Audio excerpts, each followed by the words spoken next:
Guys, അപ്പോൾ ഞങ്ങളിത് വന്നേക്കുന്നത് ഞങ്ങളുടെ ഇവിടുത്തെ വൈക്കത്ത് അമ്പലത്തിലാണ്. ഏറ്റവും ലോക പ്രശസ്തനായ അമ്പലമാണ്. നമുക്ക് ഇവിടുത്തെ കാഴ്ചകളൊക്കെ കാണാം. നേരെ വീഡിയോയിലോട്ട് പോകാം. मातः समस्त जगतां मधुकैटभारे वक्षो विहारिणि मनोहर दिव्यमूर्ते श्रीस्वामि निःश्रित जनप्रियदानशीले श्रीवेङ्कटेश दयिते तव सुप्रभातम्।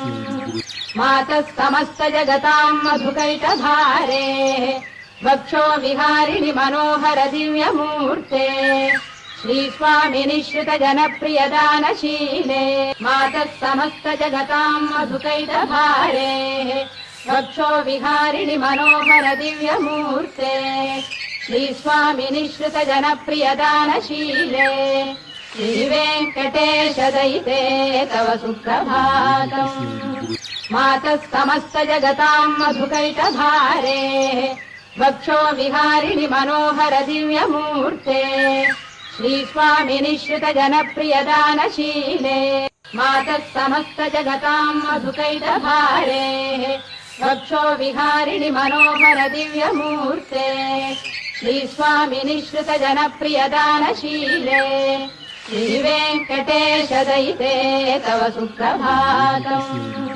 मातः समस्त जगतां मधुकैटभारे वक्षो विहारिणि मनोहर दिव्यमूर्ते श्रीस्वामि निःश्रित जनप्रियदानशीले मातः समस्त जगतां मधुकैटभारे वक्षो विहारिणि मनोहर दिव्यमूर्ते श्रीस्वामि निःश्रित जनप्रियदानशीले श्रीवेङ्कटेश दयिते तव सुप्रभातम्। मातः समस्त जगतां मधुकैटभारे वक्षो विहारिणि मनोहर दिव्यमूर्ते श्रीस्वामि निःश्रित जनप्रियदानशीले मातः समस्त जगतां मधुकैटभारे वक्षो विहारिणि मनोहर दिव्यमूर्ते श्रीस्वामि निःश्रित जनप्रियदानशीले श्रीवेङ्कटेश दयिते तव सुप्रभातम्। मातः समस्त जगतां मधुकैटभारे वक्षो विहारिणि मनोहर दिव्यमूर्ते श्रीस्वामि निःश्रित जनप्रियदानशीले मातः समस्त जगतां मधुकैटभारे वक्षो विहारिणि मनोहर दिव्यमूर्ते श्रीस्वामि निःश्रित जनप्रियदानशीले श्रीवेङ्कटेश दयिते तव सुप्रभातम्।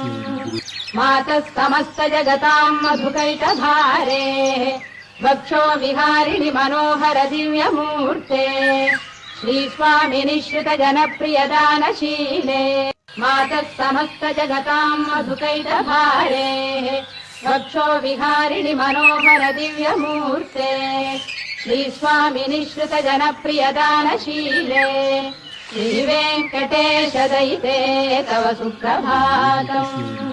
मातः समस्त जगतां मधुकैटभारे वक्षो विहारिणि मनोहर दिव्यमूर्ते श्रीस्वामि निःश्रित जनप्रियदानशीले मातः समस्त जगतां मधुकैटभारे वक्षो विहारिणि मनोहर दिव्यमूर्ते श्रीस्वामि निःश्रित जनप्रियदानशीले श्रीवेङ्कटेश दयिते तव सुप्रभातम्।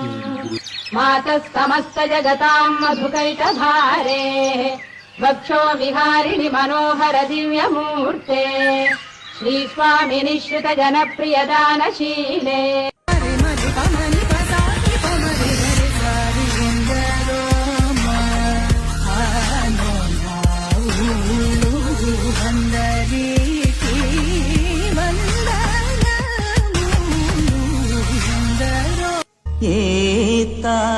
ఏతావునర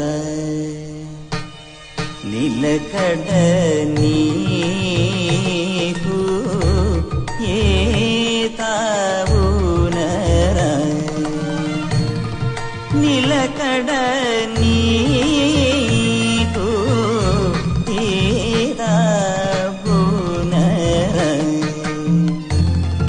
నిలకడ నీకు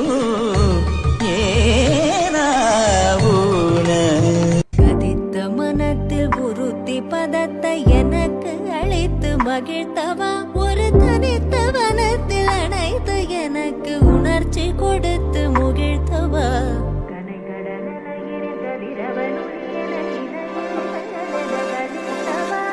கதறி மனமுருகனா அழைக்கவோ இதர மாதருடன் நீ கழிக்கவோ கதறி மனமுருகனா அழைக்கவோ இதர மாதருடன் நீ கழிக்கவோ இது தகுமோ இது முறையோ இது தர்மம் தானோ கதித்த மனத்தில் உறுத்தி பதத்தை எனக்கு அளித்து மகிழ்த்த